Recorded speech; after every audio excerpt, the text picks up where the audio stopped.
आज हमने सूचना का जो युद्ध की बात हम कर रहे हैं, वो आज हमने आदरणीय राजनाथ सिंह के भाषण में सुना। बहुत से सूचनाएं दी उन्होंने, बहुत से जानकारी दी, लेकिन रक्षा मंत्री होने के नाते ये नहीं कहा कि पहलगाम में दहशतगर्द कैसे आए। ये नहीं कहा कि बेसारन में जहां पर 1000 लोग जाते हैं, खुशियां मनाते हैं, कैसे 5 दहशतगर्द वहां पर जाकर 26 लोगों की गोलियों से छलनी करते हैं। ये सूचना रक्षा मंत्री ने नहीं दी। यही है सूचना का युद्ध कि इतनी जानकारी देते हैं कि कभी कभी सवाल पूछना भी भूल जाते हैं। और आज ये है हमारे विपक्ष का कर्तव्य कि हम सवाल पूछेंगे देश हित में, राष्ट्र हित में। आज देश ये जानना चाहता है कि वो 5 दहशतगर्द कैसे घुसे, और उन दहशतगर्दों का भी मकसद था। पाकिस्तान से आए हुए वो दहशतगर्दों का क्या मकसद था? उनका मकसद था कि जम्मू कश्मीर की अर्थव्यवस्था को तनाव करना, विनाश करना। उनका मकसद था कि भारत देश में एक सांप्रदायिक वातावरण का जन्म देना। उनका मकसद यह था कि भारत और पाकिस्तान का एक हाइफिनेशन होना, यह था उनका मकसद। लेकिन सर, मुझे दुख है कि आज राजनाथ सिंह जी ने सैनिकों की बात तो की, लेकिन जो हमारे भारत की जो आवाम है, जो जनता है, जो उन्होंने पाकिस्तान के दहशतगर्दों का पूरी जो मंशा है, उस पर उन्होंने पूरा नकारा। और हम एकजुट रहे। मुझे भारतीय होने का गर्व है। हमने देखा बेसारन में कि किस प्रकार से जम्मू और कश्मीर के लोगों ने पूरे देश भर से आए हुए जितने भी पर्यटक थे, उनकी मदद की। हमने ये देखा कि किस प्रकार से देश भर के जो पर्यटक जो जम्मू कश्मीर में थे, उन्होंने अपने जम्मू कश्मीर के भाइयों को धन्यवाद दिया। हमने ये भी देखा कि कैसी एक विधवा हिमांशी नरवाल ने कहा कि मैं नहीं चाहती कि मेरे जो पति, जिसको लेके आज राजनीति हो रही है, उसके शव पर देश में हिंदू मुसलमान की राजनीति हो, मैं नहीं चाहती। यह है हमारी देश की संस्कृति, और यह था मंशा पाकिस्तान का। और मैं ये भी गर्व महसूस करता हूं कि सारे विपक्षी राजनीति दल, हम सब एकजुट होकर, राहुल गांधी जी ने एक साफ साफ कहा कि हम सरकार के साथ हैं और सरकार को पाकिस्तान को एक ठोस मजबूत कदम देना ही पड़ेगा। लेकिन देश ये भी जानना चाहता है, वे 26 लोग जो जिनके परिवारों में आज कोई गुजर गया, वे ये भी जानना चाहता है कि 100 दिन गुजर गए और वे 5 दहशतगर्दियों को यह सरकार पकड़ नहीं पाई।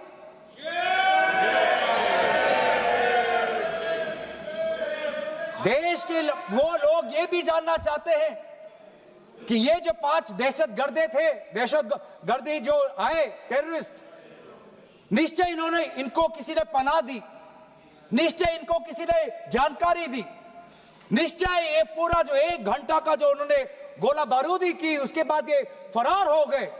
उनको फरार होने में भी किसी ने उनकी मदद की, और आज भी ये 100 दिन हो गए और सरकार के पास कोई जवाब नहीं। आज आपके पास ड्रोन है, आपके पास पेगासस है, आपके पास सैटेलाइट है, वहां पे सीआरपीएफ है, वहां पे बीएसएफ है, वहां पे सीआईएसएफ है, वहां पे आदरणीय गृह मंत्री कुछ दिन पहले ही गए थे पूरा रिव्यू लेने के लिए, और आप किसी को पकड़ नहीं पाए। ये कैसा बंदोबस्त? आपने कहा कि आर्टिकल 370 के चले जाने के बाद जम्मू कश्मीर सेफ है, जम्मू कश्मीर में आइए। लोग आए, लोगों ने अपने आप को सुरक्षित महसूस किया, लेकिन बेसारन में देखा कि कितने वो निहत्थे थे, कितने वो असहाय थे, कि लगभग 1 घंटा लगा एक एम्बुलेंस उनके पास पहुंचने के लिए। पुलिस पर अगर आर्मी भी आई तो चल के आई। और सर, मैं वो नजारा भूल नहीं सकता। एक मां और एक बेटी चल के नीचे आ रही थी।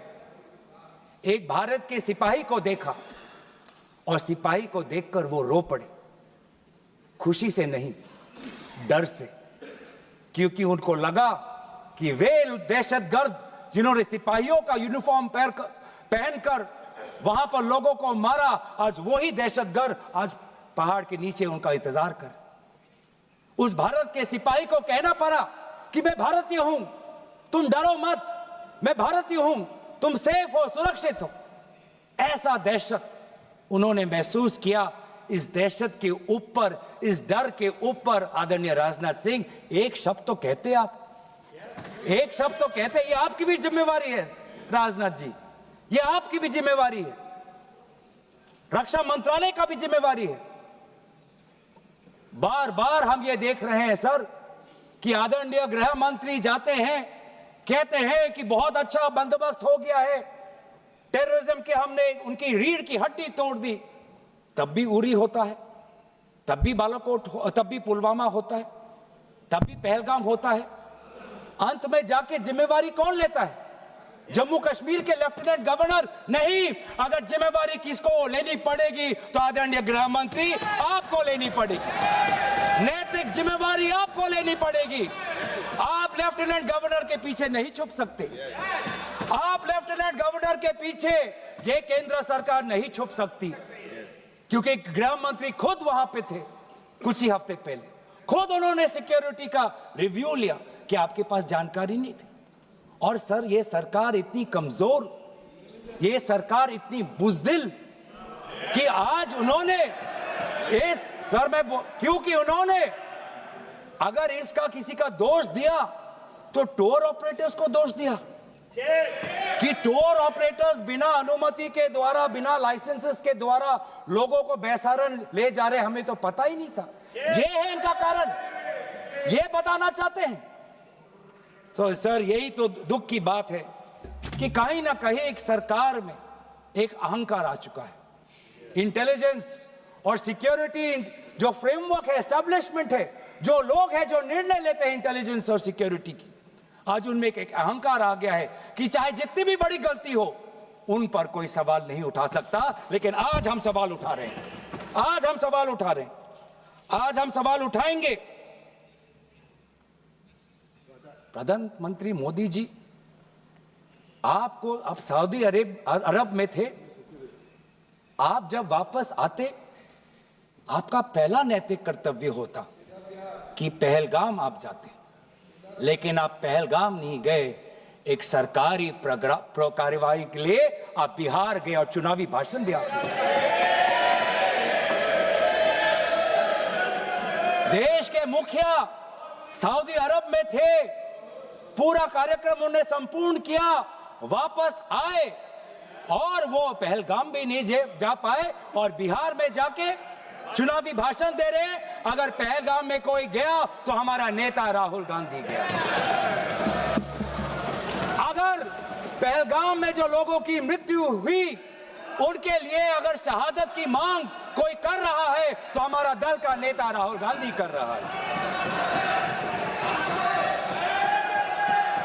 राहुल गांधी जी बदामी के कंटोनमेंट में गए। सर, मैं बोलूं? Sir, house in order, sir house in order में, sir house is not in order में रहेगा सर। टाइम लेकिन आप तथ्यों पे बोले, गलत सूचनाएं नहीं दे सदन में, गलत सूचनाएं नहीं मत दे। हम बोलिए, इसके ऑर्डर में लाइए सर।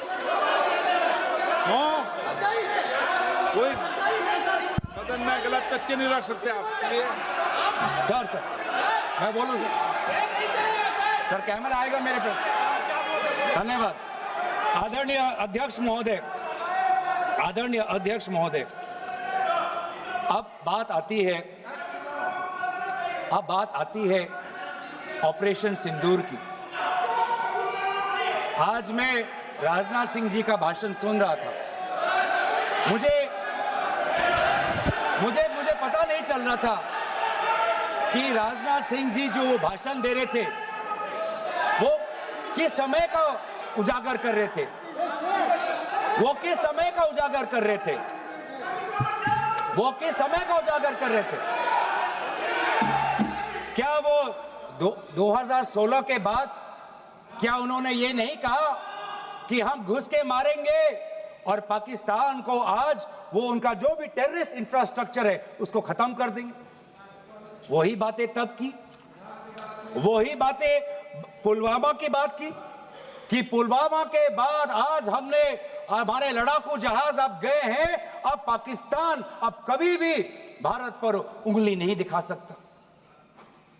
और उसके बाद आज दोबारा वही बातें कर रहे हैं, आज दोबारा वही बातें कर रहे हैं कि हम घुस के मारे, हमने ये किया फलाना किया।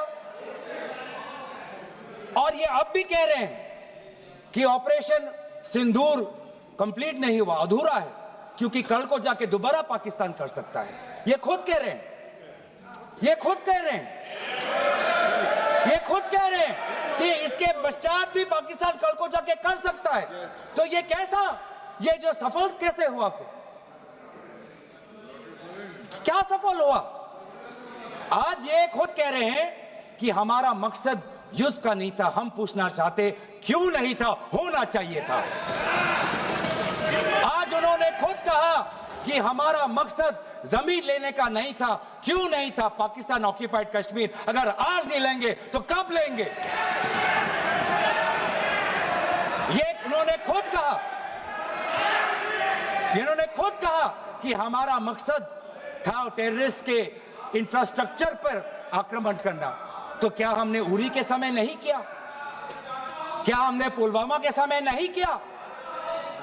लेकिन उसके पश्चात भी पाकिस्तान का इतना साहस कि आज उन्होंने पहलगाम में जो पिछले 20 वर्षों में हमारे भारतीय नागरिकों पर सबसे दर्दनाक अगर हमला हुआ है तो आपके समय पे हुआ है। आपके समय में उरी हुआ, आपके समय में पुलवामा हुआ और आपके समय में आज पहलगाम हो रहा है। कुछ बातों का उजागर किया, कुछ किताबों का भी उजागर किया। ये नई प्रक्रिया है सर, हर चर्चा में आदरणीय भाजपा के नेता एक किताब उठा लेते हैं, जानकारी दे रहे थे। हमें नहीं सर, ब्लूमबर्ग को क्या जानकारी दिया, मैं पूरा पढ़ लेता हूं without editing. What is important, क्या जरूरी, हिंदी में अनुवाद करने की कोशिश भी करता हूं, मत करो। क्या ये जरूरी नहीं कि जेट गिरे, पर क्यों गिरे, क्या गलतियां हुई, वो महत्वपूर्ण है। संख्या महत्वपूर्ण नहीं सर। 35 ही राफेल है देश में, 35 ही राफेल है। अगर उनमें से कुछ गिरे भी तो देखिए सर, मुझे तो लगता है कि बहुत बड़ी क्षति हुई। 35 राफेल, अगर कुछ उनमें से भी अगर कुछ गिरे तो मुझे लगता है कि जरूरी है, क्योंकि आपको लगता है कि 35 राफेल काफी है, तो अगर कुछ गिरे तो वो भी जरूरी है। और उन्होंने उसके बाद ये कहा कि ये बात अच्छी है कि हमने अपनी गलतियों को समझा, उसको सुधरा और 2 दिन बाद हमने अपने जेट को उड़ाए और दूर से हमने आक्रमण किया। सर ये मैं थोड़ी जानकारी चाहूंगा। हमारे पास जो हमें संदेश मिलता है कि दुनिया के सबसे बढ़िया और बेहतरीन लड़ाकू जहाज हमारे पास है, सबसे बेहतरीन पायलट हमारे पास है, तो सीडीएस को ऐसा क्या कहना पड़ा, ऐसा क्या परिस्थितियां हैं कि हमारे पायलट हमारे लड़ाकू जहाज क्लोज रेंज में नहीं जा सकते, उनको दूर से ही फायर करना पड़ता? ये क्या है? ये क्या ऐसी ये क्या पाबंदी है? ऐसी ये क्या पाबंदी है कि सीडीएस को ये कह रहे हैं कि हमारे लड़ाकू जहाज ने पहले दिन गलतियां की, गलतियां हमने सुधारी और दूर से हमने आक्रमण किया। क्या हम पास से नहीं कर सकते? ये जानकारी हमें दे। हम ये जानना चाहते हैं कि lieutenant general Rahul R Singh ने सदन के अंदर नहीं, सांसदों को नहीं, राजनीतिक दलों के फ्लो लीडर्स को नहीं, फिक्की में जाके कहा, क्या कहा उसका भी मैं हिंदी में अनुवाद करता हूं कि पाकिस्तान तो सिर्फ फ्रंट पे था और पाकिस्तान के पीछे चाइना उनके पूरी तरीके से समर्थन कर रहा है। ऐसी कोई आश्चर्य की बात नहीं होनी चाहिए, क्योंकि पिछले 5 वर्षों में लगभग 80% मिलिट्री हार्डवेयर पाकिस्तान को सिर्फ पूरा चाइना से मिल रहा है। तो सर, मैं आज पूछना चाहूंगा आदरणीय राजनाथ सिंह जी से, जो सरकार चीन को लाल आंख दिखाने की बात करती है, एक बार भी आपने चीन का उजागर अपने भाषण में क्यों नहीं किया? आर्मी कर रही है, आर्मी के कह रही है, आर्मी कहती है कि आज कि सिर्फ चीन और पाकिस्तान का ये 2 फ्रंट नहीं, अब 3 फ्रंट का भी हो सकता है, कन्वर्जेंस हो सकता है चीन, पाकिस्तान और बांग्लादेश को लेकर। लेकिन मैं सरकार को याद दिलाना चाहूंगा कि ये जो 2 फ्रंट की जो बात थी, इस बात की शुरुआत किसने की थी? इस बात की चेतावनी किसने दी थी? इस बात की चेतावनी इसी सदन में हमारे दल के नेता राहुल गांधी जी ने दी थी। और यही हम जानना चाहते हैं, यही हम जानना चाहते हैं कि आज जो युद्ध हुआ, इसमें पाकिस्तान को चीन से कितना समर्थन मिल रहा है। हम सेना से नहीं, आज हम आदरणीय राजनाथ सिंह जी से और प्रधानमंत्री मोदी जी से जानना चाहते हैं।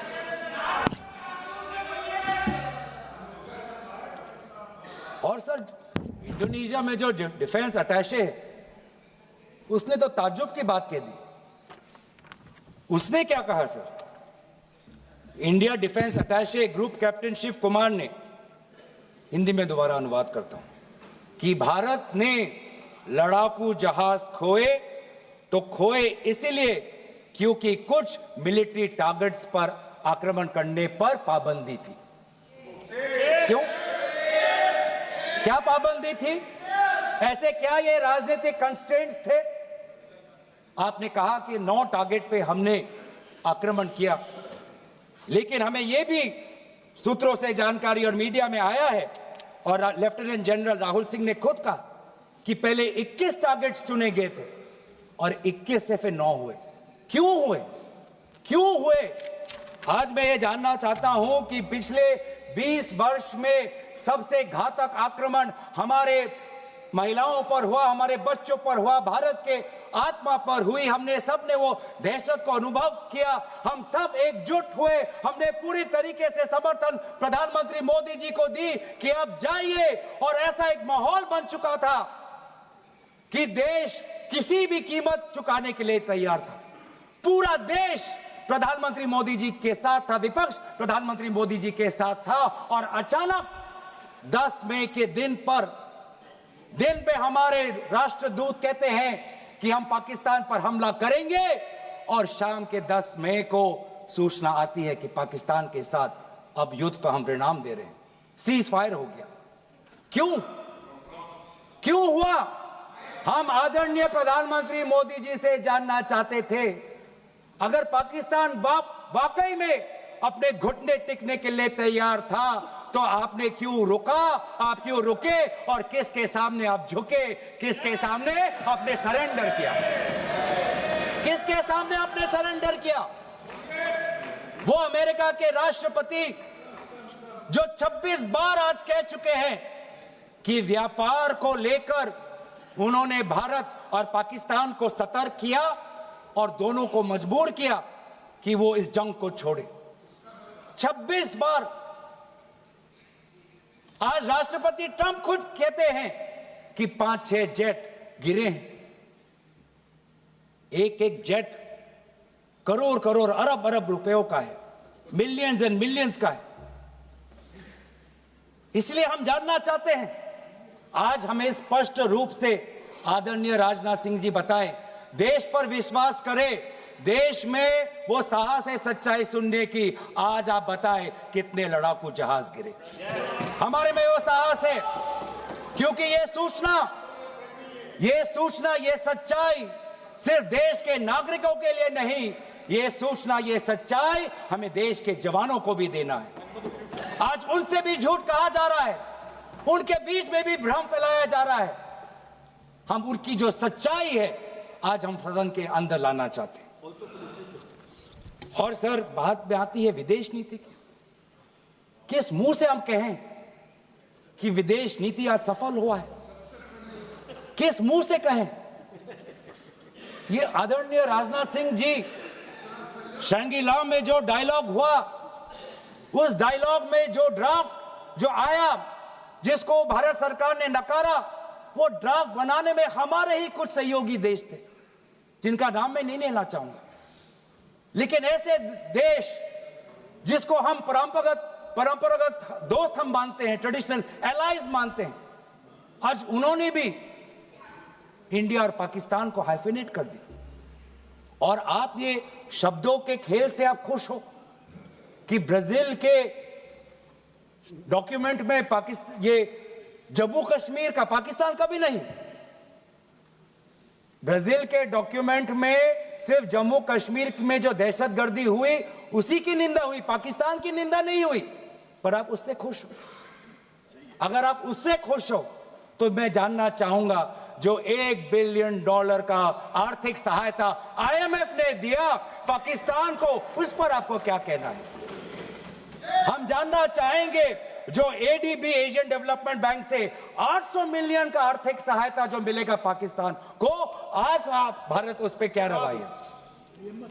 वर्ल्ड बैंक का जो $40 मिलियन आ रहा है, और ये पैसा किसको जाएगा सर?